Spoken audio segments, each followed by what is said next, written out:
evening. Thank you for being here today. We're very excited to put on a wonderful show for you all tonight.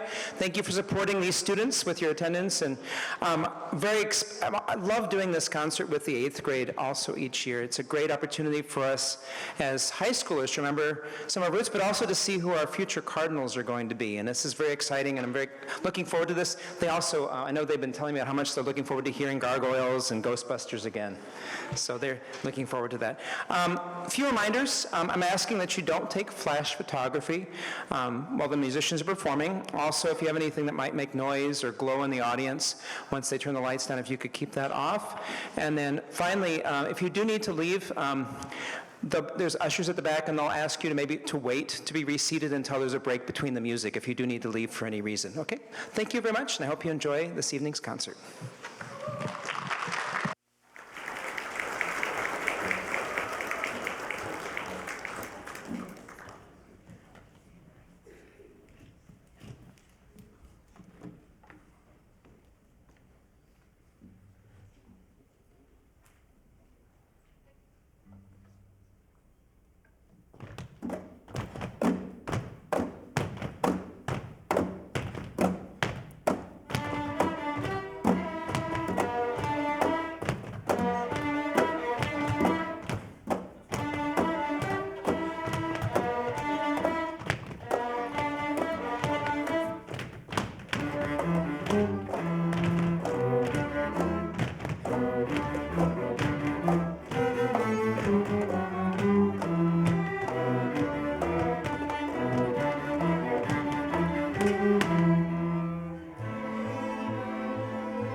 That was a lot of fun. Good job. Good job, 8th grade. Yeah.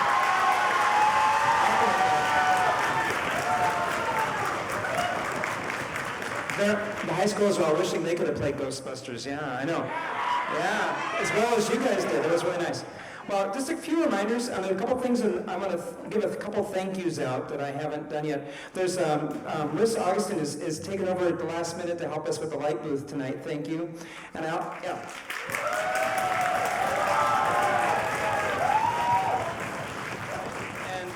Also, I'm really thankful for CTN Studios who are here tonight. I know they did mention that in the program. If you are looking for to see this concert, I know that they usually put this on their YouTube channel, if you haven't already seen that.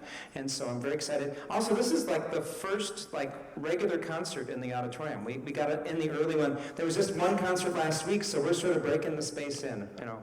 So it's fun to be in here with all the beautiful, isn't it beautiful, the renovations that they did. They painted the ceiling, new carpeting, new chairs, new curtains, new floor. Just, it's so nice to have all these new things. And to really spruce up the place. It's been about 50 years since they've really done a major renovation like this. So it's about time, I think. Yeah. Good.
I usually do a little bit of switching between the first and second violin parts, so they all get to play first and second. So they're going to do a quick little switcheroo here.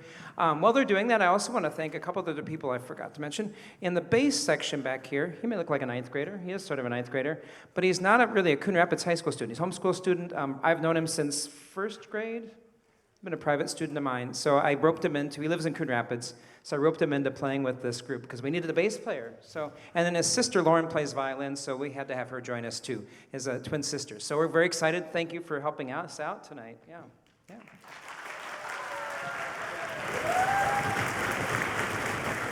right.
So a little bit about the different levels here. This is primarily for the 8th grade, but for parents as well. So we've got 3 levels at the high school. We have level 1, which is all 9th graders. We have level 2, which is a non-audition group, but it's grades 10 through 12. And then we have an audition group, which is an honors class, level 3, that you'll hear concert orchestra. So the next one coming up, this was level 1 that just played. Level 2 is coming up next, and then level 3 is right after Cardinal Strings. Now what's Cardinal Strings, you might ask? That is an audition group, and students from any of the classes can audition to be a part of that group. It meets before school at 6:45. And I'm not a morning person either, but so that's one of the barriers for most kids is like, I have to get up at what time to get to school? Okay, most of them don't even get out of bed by 6:45, right, if they can help it. So, all right. Good. A couple other little things did I talk about district? No, I didn't say that. District Honors Orchestra, for those in 8th grade and 9th grade, we have a District Honors Orchestra. This year, Coon Rapids High School is hosting. I'm directing it this year. It's for all middle school and high school students from grades 7 through 9. And we perform in March and April. We start with auditions in December, so we'll be looking for some music to come home soon, and I'll put information in Google Classroom as well, and I'll be sharing that out with all the middle school teachers as well, the audition music for that. So auditions are early December, so be looking for that. Like I said, we're in early November now, so in about a week or so, you should be getting information about that. Good. Hope that you'll consider doing it. It'll be a lot of fun. I know the students in our district really have enjoyed being a part of that in the past. We've had a lot of students here. Yeah, part of that, so good. We're still getting set up. I'll see what was my other thing here. I was going to say that for later, but I'll go ahead and say this too. There's a lot of different things students can do besides being in the classes in high school. We have our, besides Cardinal Strings that I mentioned, they just had jazz band tryouts for Jazz 1. There's a Jazz 2, which anybody can join at the high school. I mean, any instrument too, right? They're usually pretty flexible there. And then music listening contest, which just had a practice today. Woo-hoo. And they got 3rd place in regionals last year, so they're going to go for 1st this year. We're going for 1st. And then the 7th, and they took 7th at state, wasn't it? 7th at state? 7th at state. Yeah, so it was good. And then we have the 6th grade mentor group. We have United Sound, which we have the president here in our cello section. Yeah. So choral over here. And then we also have a fiddle club, which starts 2nd and 3rd trimester, and so many things, so many opportunities for these students to be a part of. Good. I think we're ready for me to.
First, I want to say thank you to Eli we had a student that took ill today, so Eli filled in on our percussion along with Ryan there, which we had to steal away from the ninth grade band to help us out with that. So thank you for them. Yeah.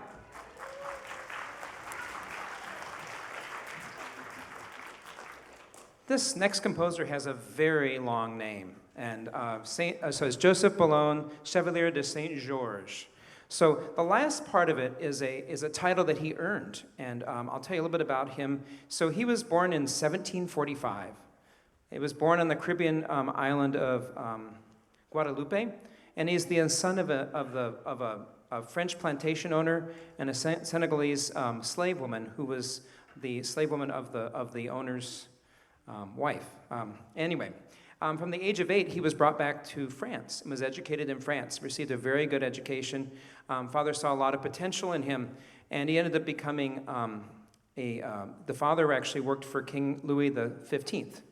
At the age of 17, he was made a member officer in the King's Guard and was given a title, which was Le Chevalier de Saint-Georges. And so he was given that title, earned that title because of the respect and his achievements as an officer.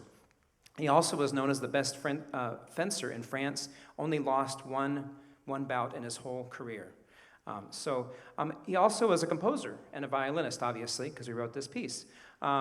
During his, they don't know much about his training, but he was in this orchestra called the Concerts des Amateurs, when that orchestra, and he was so respected in that orchestra, ended up making him the director of that orchestra. And then he went on to found another orchestra called the, where was that here?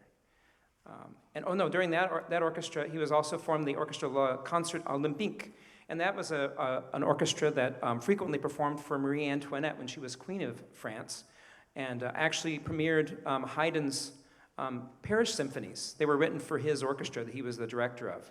And so if you know Haydn, probably heard of him, and the Paris symphonies are some of his most famous works. He was responsible for that. He also wrote many violin concertos and operas and all sorts of things. So this is his second symphony. It's just one movement from that second symphony. But again, somebody you probably haven't heard of, but was well known during his lifetime in France. Now, not just during today where we're trying to re-celebrate these composers, but back in the day, he was actually one of the finalists for a job at the Paris Opera. But because of his mixed race, 3 lead sopranos said they refused to sing if he was the director, so they didn't hire him, unfortunately. And again, very qualified, as you can see, because of his qualifications. So I hope you enjoy and learning a little more about and hearing the music of Joseph Boulogne, Chevalier de Saint-Georges.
Our cardinal strings, as I mentioned earlier, that's in our audition group.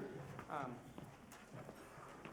to my notes here. I had another thing to mention. Oh, I already did that one. Let's see. A couple of other things I wanted to mention. If you look in the program, we have a list of the concerts coming up and a lot of events. One of the favorite ones I just announced to the kids today was we got tickets to go see Beauty and the Beast December 13th. So I passed out permission slips today. Those are due a week from today on next Tuesday. First come, first serve. We got 300 tickets, probably a little more than that want to go, I'm guessing, especially like chaperones and such. So get those back soon. The permission slips and the payment for those. It's a great opportunity. The Education Outreach Department at the Ordway does a lot to write grants and stuff to make reduced price tickets available for students so they can get a chance to see shows like this. It'd be somewhere between $40 to $50 to get the nosebleed seats for a show like that, and every seat is $15 for this show. And so we're only having to pay $5 for the bus, so it's a total of $20, which, again, is a bit much, but it's very cheap if you think about a Broadway show at the Ordway. This is the Broadway cast that's touring, so it's not just an amateur production. This is a professional production, so it's going to be quite the production. I'm looking forward to seeing it myself. So. All right. And they're almost in place. We're getting instruments. Good.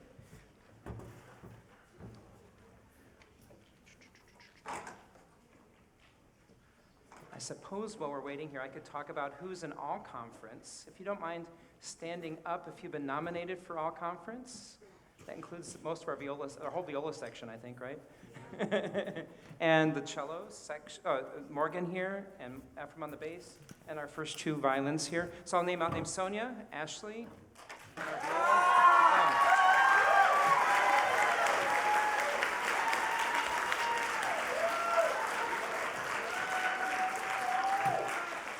So they'll be performing it with the Honors Orchestra. This is a 14-district group that we do this Honors All Conference. In addition to that, we have two of these students that were in All-State this summer, which is unusual. Usually we get like one maybe All-State. We had two this year, very, very talented musicians, Sonia McGregor and Ephraim Cooper.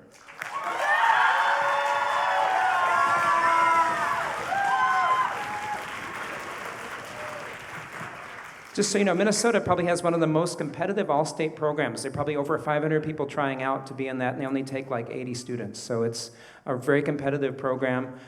Play some really cool music and have a great time. They have like a camp, and then they perform at Orchestra Hall in February. So.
By the way, that was written by a guy from Wisconsin, if you can forget. If you can love the Wisconsin over there. So his name is Randy Sabine. I taught with him at River Falls for many, many years. I taught there about 8 years as an adjunct faculty. He was a violin professor, and he's a violinist, jazz violinist. He makes a career writing jazz standards and performing, and in around the Twin Cities, but especially over in the Wisconsin side of the border. So that's a fun little piece, and he's written a lot of fun stuff if you're looking for more like that. Also, I should tell you a little bit about how nerdy I am. That first piece of the Mendelssohn is one of my favorite songs. Actually, it's my ringtone on my phone. Yes, I'm a nerd. Yeah, I know. I own it. Okay, yeah. So it's one of my favorite pieces. And I really, that has a special place in my heart too, because it was a favorite of Eric Matthews. Some of you know Eric Matthews, and it was a favorite of his Mendelssohn. And so that piece really has a deep place in my heart for me as well, for that reason. Right.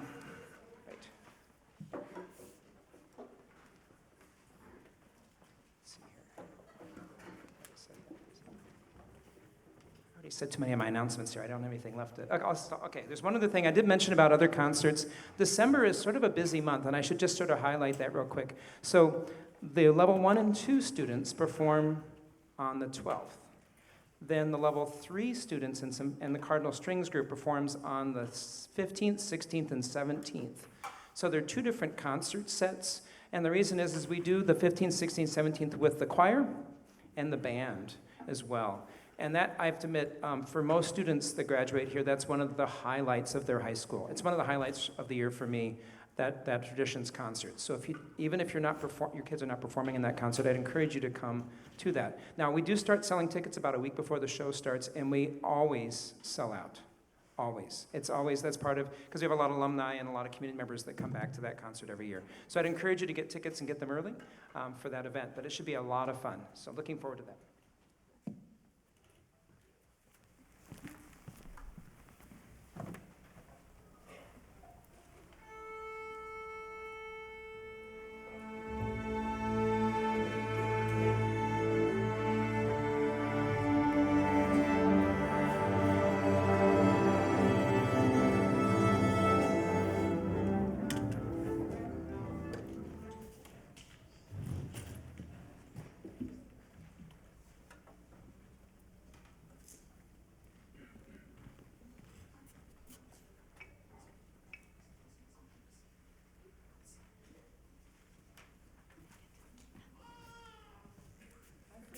Talk about these pieces here. I should have been doing that when they were getting set up. Okay, so my apologies. This next part's a little long, but I want to explain.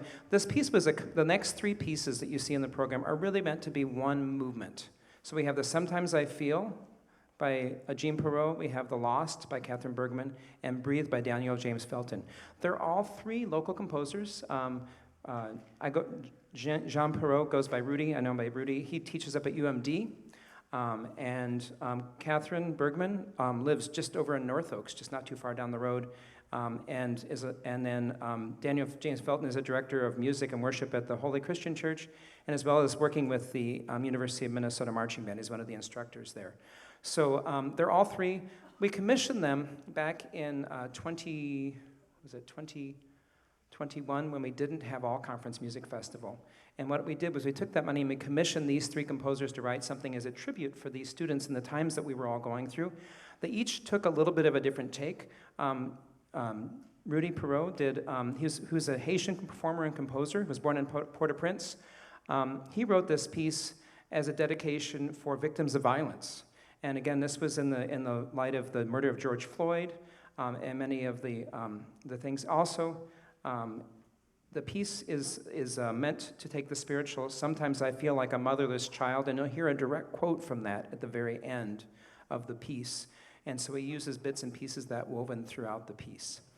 And then Lost by Catherine was meant to talk about the loss that we feel over the last couple of years from both the pandemic and many other crises that we've dealt with. And again, there's lots of dissonance and lots of discord in the music meant to represent those feelings of anxiety and sort of disconnect in the music. So it's going to sound a little modern, a little bit disconnect, but it's intentional. I've also heard some of her other music and just beautiful, lush chords. So just be aware of that one's the lost one. We say it sounds like you're lost, That's sort of the joke we say in the group. And then the breathe one, should hear some audible breathing in that one. That one was written as, again, it's a sort of the perseverance that we all had going through both the pandemic and racial inequalities, and that word, the idea of breathing, I mean, respiratory disease, but also what happened with African Americans feeling like they can't breathe. And so that all was woven in there into that piece, and so you'll hear some audible moments of breath and sort of, but it also has a more of an uplifting feel to it, so it's sort of a positive way to end the three-piece set. So I ask that you hold applause until all three are performed to hear them as a set. Thank you.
Next one's just a big party song. It's a bossa. If you've done bossa, bossa nova is a like jazz style. So I hope you enjoy this next one. I also forgot to mention that this orchestra was invited to perform at the State Music Teachers Convention in February. They're one of, I think, just a handful of orchestras and bands. Last year, our choir here was invited to that. It's a big honor. We performed down at the State Teachers Convention, which is at the Convention Center in Minneapolis. So I'm looking forward to that in February. So we're going to perform some of these pieces again for that, plus a bunch of others. So.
more song. Come on up for Haunted Carousel. One more song. I'm going to put us all together. I enjoy doing this concert because it's also a chance for these kids to get to know some of the high schoolers, and again for the high schoolers to get to know them. So, looking forward to this.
So while they finish up getting to the spots again, remember, I also forgot to mention we have the fall play, which is opening in only like 8 days. What is it? No, 9 days. On the 10th. This is a busy place. We just had a concert last Thursday, and then in 9 days, they're going to put a whole set on the stage here. So looking forward to that. They're going to be doing Radium Girls. If you haven't seen that, there's a Netflix movie that you can see about the Radium Girls and get a little bit of the story and background. But it's a really powerful story about corporate greed and overlooking the safety needs of their workers. And so it's a really powerful story about those workers.